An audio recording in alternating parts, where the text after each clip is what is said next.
হরে কৃষ্ণ। সকল বৈষ্ণব ভক্ত বৃন্দের চরণে জানাই কোটি কোটি প্রণাম। আজকের এই বিশেষ আলোচনায় আমরা জানব পৌষ সংক্রান্তি বা মকর সংক্রান্তি কবে, কেন এই দিন এত পবিত্র, কিভাবে এই দিন পালন করা উচিত, গঙ্গাসাগর মেলা ও গঙ্গা স্নানের মাহাত্ম্য, এবং এবছর যেমন একাদশী মকর সংক্রান্তিতে পড়েছে, তাই বৈষ্ণব ভক্ত বৃন্দের কি করণীয়, কি বর্জনীয়, এই সমস্ত বিষয় আজ বিস্তারিতভাবে আলোচনা করব। এই ভিডিওটি সম্পূর্ণ শাস্ত্রসম্মত আলোচনা ও ভক্তিমূলক দৃষ্টিভঙ্গিতে তৈরি করা হয়েছে। সব বিস্তারিতভাবে জানতে হলে এই ভিডিওটি সম্পূর্ণ অবশ্যই দেখবেন। মকর সংক্রান্তি বা পৌষ সংক্রান্তি কি? সংক্রান্তি শব্দের অর্থ সূর্যের এক রাশি থেকে অন্য রাশিতে গমন। সূর্য যখন ধনুরাশি ত্যাগ করে মকর রাশিতে প্রবেশ করে, সেই দিনটিকে বলা হয় মকর সংক্রান্তি বা পৌষ সংক্রান্তি। এই দিন থেকে শুরু হয় উত্তরায়ণ, অর্থাৎ সূর্যের দিকে যাত্রা।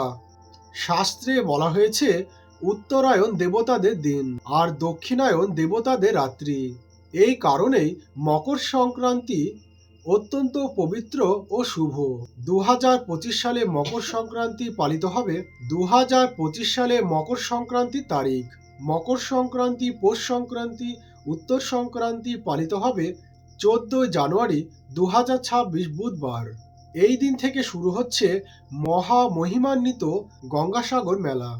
গঙ্গাসাগর মেলার মাহাত্ম্য শাস্ত্রে বলা হয়েছে, গঙ্গে চ যমুনা চৈব গোদাবরী সরস্বতী নর্মদে সিন্ধু কাবেরী জলেস্মিন সন্নিধিং কুরু। গঙ্গাসাগর হলো সেই পবিত্র স্থান যেখানে মা গঙ্গা মিলিত হয় সাগরের সঙ্গে। এই মিলন তিথিকে কেন্দ্র করে প্রাচীন কাল থেকে অনুষ্ঠিত হয়ে আসছে গঙ্গাসাগর মেলা। সগর রাজা ও গঙ্গা দেবীর কাহিনী।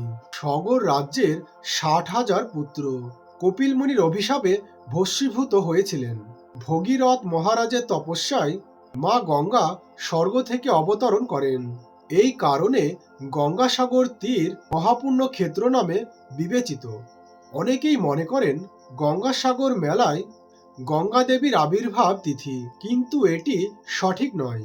শাস্ত্র মতে গঙ্গা দেবীর আবির্ভাব তিথি হল জ্যৈষ্ঠ মাসের শুক্লপক্ষের দশমী তিথি, যা পরিচিত গঙ্গা দশহরা নামে।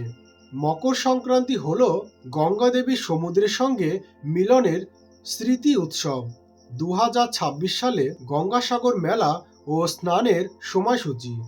2026 সালে গঙ্গাসাগর মেলা 14 জানুয়ারি বুধবার দুপুর 1:19 এবং চলবে 15 জানুয়ারি বৃহস্পতিবার দুপুর 1:19 মধ্যে, এবং বাংলাদেশে তিথি শুরু হবে 14 জানুয়ারি বুধবার 1:38 থেকে পরদিন 15 জানুয়ারি বৃহস্পতিবার 1:38 মধ্যে। সেই কারণেই যারা ব্রাহ্ম মুহূর্তে উঠে স্নান করতে চান তারা 15 জানুয়ারি ভোরবেলা স্নান করতে পারেন।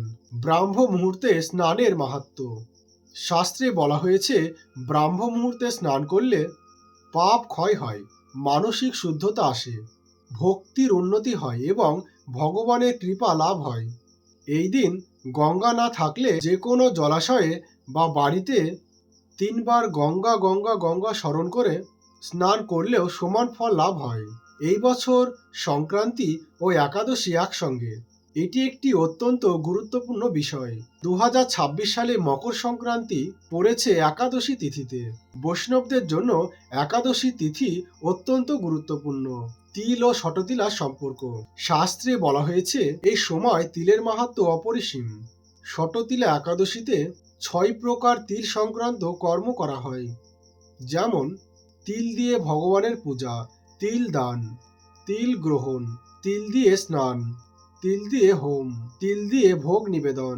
একাদশীর দিনে অল্প পরিমাণে তিল গ্রহণ অনুমোদিত। পিঠা পুলি কবে করবেন?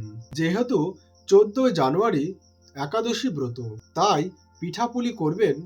চাইলে পিঠাপুলি প্রস্তুত করে ভগবানকে ভোগ নিবেদন করতে পারবেন এবং সেই প্রসাদ গ্রহণ করতে পারবেন পরদিন।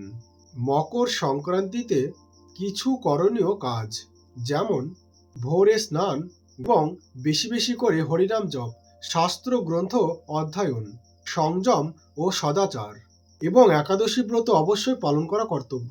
এই সময়কাল আমাদের স্মরণ করায় শ্রী চৈতন্য মহাপ্রভু গৃহ ত্যাগ করে সন্ন্যাসের পথে অগ্রসর হয়েছিলেন।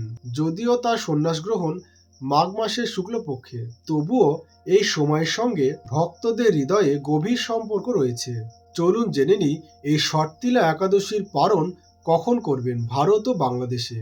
ভারত ও বাংলাদেশে পালন করবেন 15ই জানুয়ারি 2026 বৃহস্পতিবার।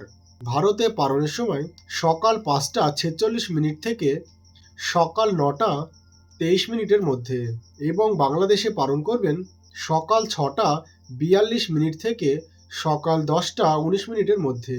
এবং এই পবিত্র দিনে একাদশীর মাহাত্ম্য অবশ্যই শ্রবণ ও পাঠ করবেন। পারলে এই বিশেষ দিনে বেশি বেশি করে ভগবানের নাম জপ করবেন এবং শাস্ত্রগ্রন্থ অধ্যয়ন করবেন। চলুন এই পবিত্র দিনে আমরা সংকল্প করি, আমরা যেন শাস্ত্র মেনে চলি, ভক্তি সহকারে ব্রত পালন করি, অহংকার নয় বিনয় ধারণ করি।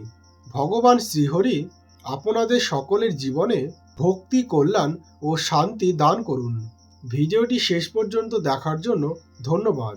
ভিডিওটি ভালো লাগলে একটি লাইক করবেন এবং আমাদের এই ভক্তির পথের চ্যানেলে যদি প্রথম হন তাহলে আমাদের এই চ্যানেলটিকে সাবস্ক্রাইব করে পাশে থাকা বেল আইকনটিতে ক্লিক করবেন।